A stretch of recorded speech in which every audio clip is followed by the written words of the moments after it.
I, 32F, have been married to my husband Bob, 34M, for 5 years now, and until recently, I thought we had a great relationship with his parents. My father-in-law David, 60M, has always been incredibly supportive of us.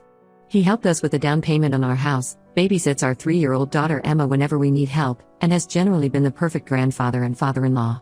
My mother-in-law Samantha, 58F, was also great initially, though she could be a bit controlling at times. Some background is needed here. Samantha was previously married to a man named James, 59M, in her early 20s. They were college sweethearts and got married right after graduation. The marriage only lasted 2 years because they wanted different things. Samantha wanted kids immediately, while James wanted to focus on his career first. They divorced, and Samantha met David shortly after. They've been married for 35 years and have 2 children, my husband Bob and his sister Lisa, 31F. I never knew much about James until recently. Samantha rarely talked about her first marriage, and when she did, she always made it sound like it was a mistake of her youth. David never seemed bothered by Samantha's past, and James was never mentioned at family gatherings. Bob and Lisa knew about him but had never met him, as far as I knew. Everything started last month when I was at the Pine Valley Mall. I had gone there to return some clothes and was heading to the food court when I spotted Samantha at the Starbucks. She was sitting with a man I didn't recognize, and something about their interaction caught my attention.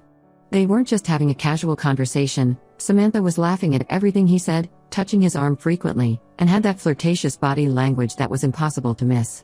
I know I should have probably just walked away, but something felt off. Samantha was supposed to be at her book club that afternoon. She had mentioned it during our Sunday family dinner just 2 days before. I decided to sit at a nearby table and observe them for a while. The man looked to be around Samantha's age, well dressed in a business suit, and they seemed very comfortable with each other. What really set off alarm bells was when he reached across the table and wiped something off her face. It was such an intimate gesture. They spent nearly 2 hours at the cafe, and their behavior became increasingly flirtatious. When they finally got up to leave, I saw them walk to the parking lot together. Before getting into their separate cars, they hugged goodbye, but it wasn't a friendly hug. He kissed her on the cheek, lingering there for a moment, and they held hands while saying goodbye. I took several pictures throughout their meeting because I knew this wasn't normal behavior for a married woman, and I had a feeling no one would believe me without proof. The pictures clearly showed their intimate interactions, the hand touching, the close proximity of their faces while talking, and the goodbye scene in the parking lot. When I got home that evening, I showed the pictures to Bob.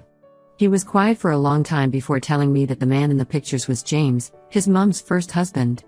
Bob was shocked because, according to him, his mom had always said she hadn't had any contact with James since their divorce. Over the next few weeks, I started paying more attention to Samantha's schedule.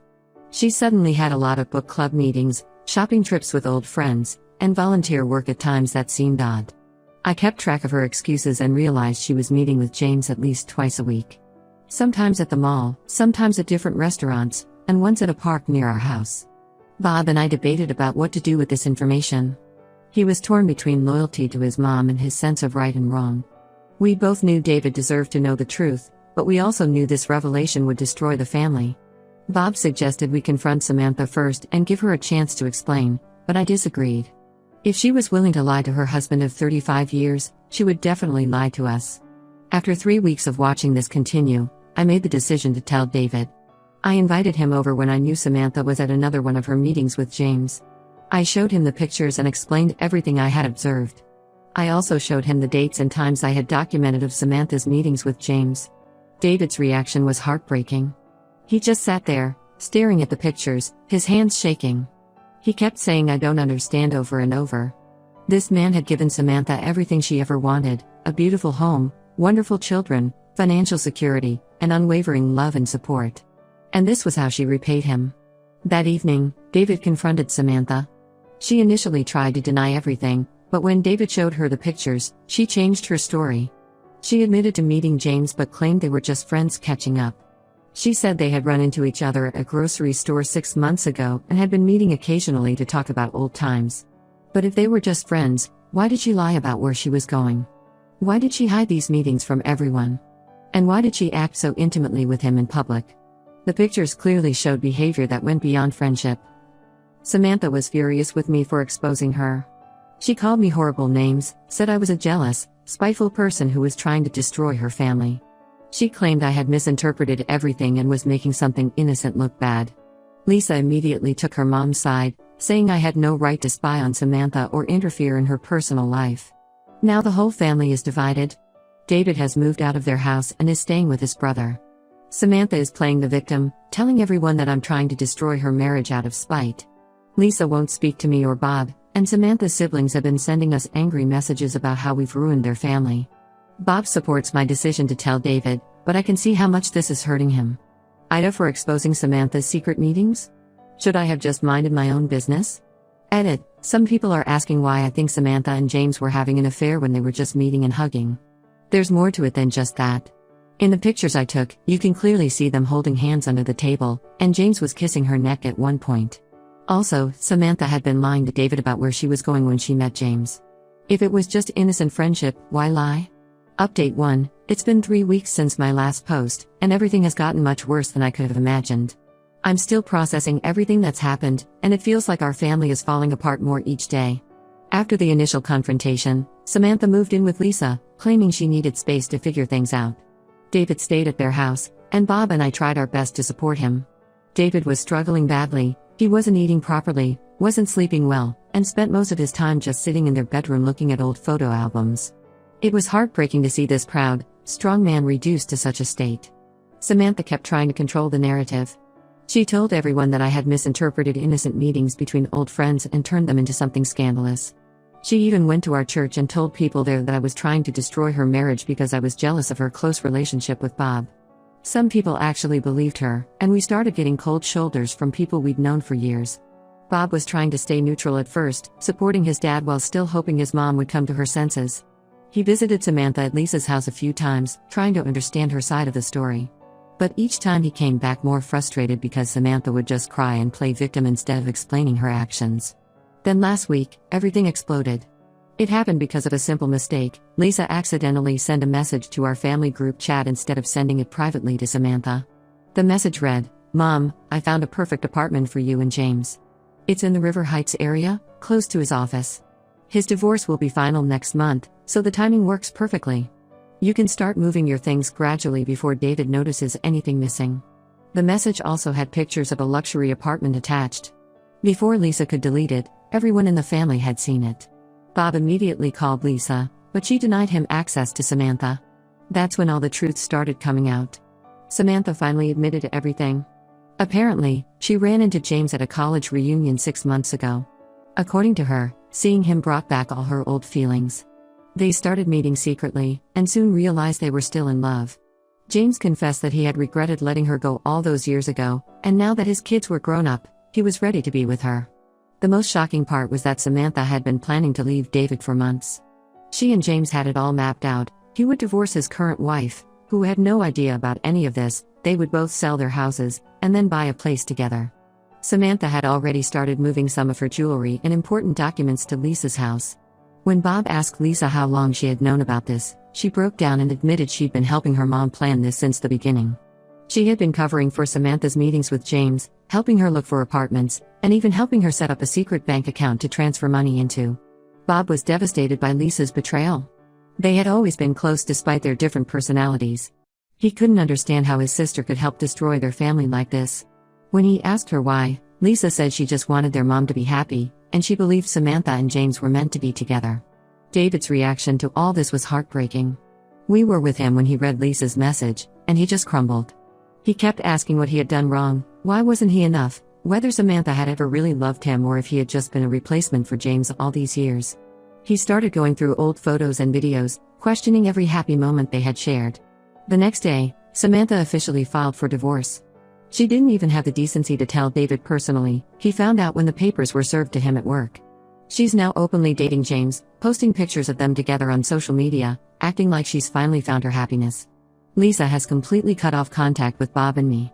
She sent us a long message saying we had no right to interfere in her mom's life and that true love shouldn't be denied just because of societal expectations. She accused us of being judgmental and said if we really loved Samantha, we would want her to be happy. Samantha's side of the family is making our lives miserable. They're spreading rumors about me, saying I fabricated the whole thing because I was jealous of Samantha's wealth and social status. Some of them have even started calling our mutual friends, telling them not to trust me because I'm a homewrecker.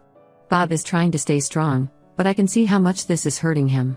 He lost his mom, sister, and half his extended family in one go.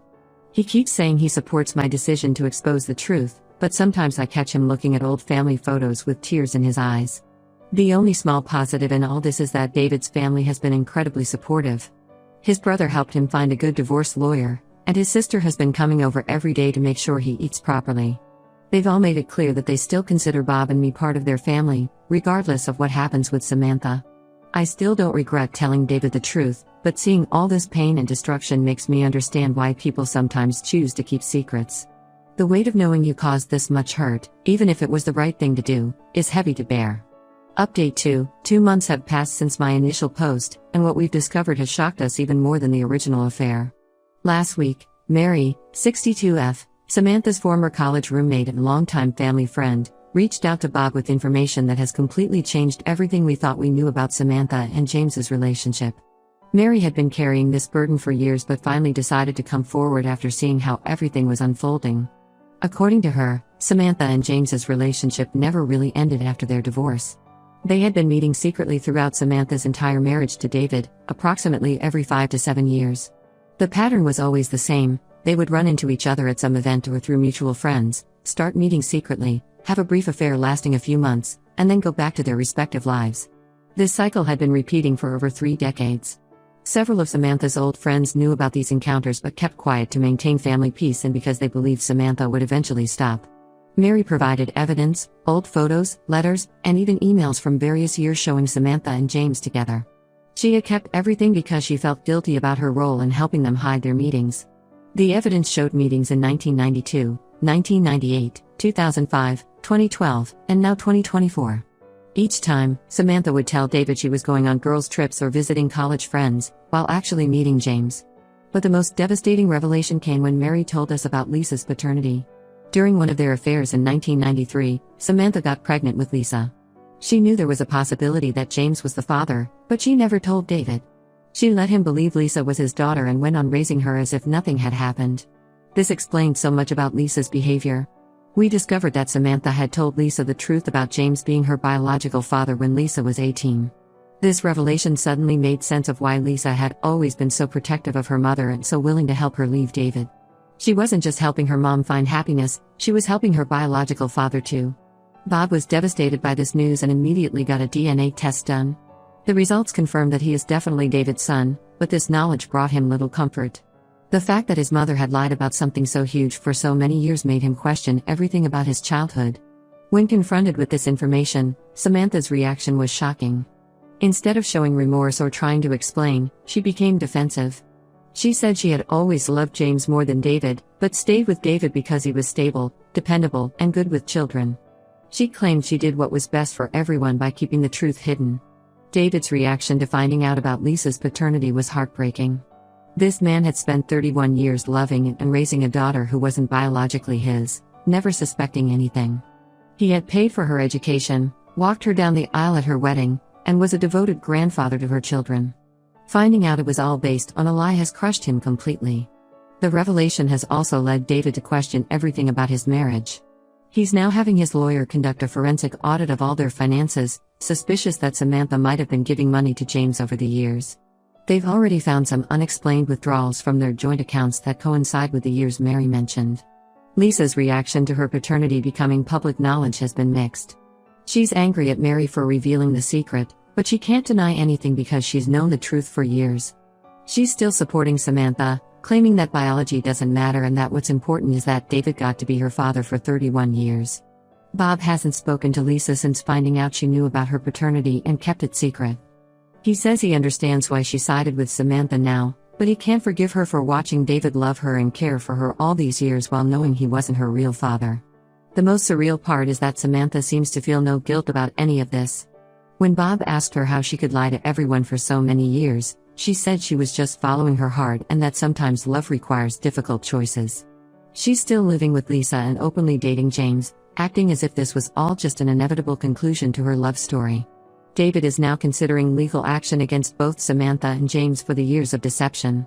His lawyer is looking into whether James's knowledge of Lisa's paternity and their ongoing affair could impact the division of assets in the divorce. Update 3: It's been 6 months since everything came to light, and the situation has finally reached its conclusion, though not in the way anyone expected. The whole truth has come out, and the consequences have been severe for everyone involved, especially Samantha. The forensic audit David's lawyers conducted revealed shocking financial details. Samantha hadn't just been meeting James over the years, she had been financially supporting him too. They found transfers totaling almost $200,000 from David's retirement savings to various accounts linked to James. Samantha had been systematically stealing from her husband for years, taking small amounts that wouldn't be immediately noticeable. The money trail showed regular transfers coinciding with James's business troubles. Apparently, James wasn't as successful as Samantha had made him out to be. His thriving medical practice had been struggling for years, and Samantha had been helping him stay afloat with David's money. She even helped pay for his children's college tuition while hiding it from David. David's lawyer is now handling both the divorce and criminal charges for financial fraud. Samantha could face serious legal consequences for the theft. She tried to claim that David had known about the transfers, but their financial advisor confirmed that David had never authorized any of these transactions. Samantha and James are living together now, but their perfect reunion isn't going as planned. James's divorce was messy once his wife discovered the full extent of his relationship with Samantha. She got 75% of their assets and primary custody of their teenage children, who want nothing to do with their father or Samantha. James's medical practice is struggling even more now that the scandal has become public in their community. Samantha's reputation has been completely destroyed. Most of her friends have distanced themselves from her, especially after learning about her decades of deception. She's been asked to step down from her position on the church board and the local charity committee she chaired. Even her bridge club, which she'd been part of for 20 years, asked her not to return. The biggest change came in Lisa's behavior. When the financial fraud came to light, she finally started to see her mother's actions clearly. Finding out that Samantha had been stealing money meant for her siblings' college funds was apparently the last straw. She's now talking to David again, realizing that the man who raised her showed more love and integrity than her biological father ever did. Lisa tried to apologize to Bob for her role in everything, but he's not ready to forgive her yet. The revelation that she knew about her paternity for years and watched David love her unconditionally while helping Samantha deceive him is something Bob is still struggling to process. He told her he needs time and distance before he can consider having any relationship with her. David is doing much better now. He's focusing on rebuilding his life and has started traveling with his brother. He's also taking steps to protect his assets and has updated his will to ensure Bob and his grandchildren are provided for. Despite everything, he's still trying to maintain a relationship with Lisa's children, showing what a truly good man he is. Bob and I have gone completely no contact with Samantha. We blocked her on everything after she tried to blame me for destroying her reputation by exposing her affair. She even showed up at our house drunk one night, screaming about how I had ruined her life. We had to call the police to remove her, and now we have a restraining order against her. I still don't regret exposing the truth, even though it caused so much pain. The last 6 months have shown me that sometimes doing the right thing hurts, but living with lies hurts more. Samantha's actions have torn this family apart, but at least now everyone knows the truth and can start healing. David said something the other day that really stuck with me: better to be hurt by the truth than comforted by a lie. After everything that's happened, I couldn't agree more.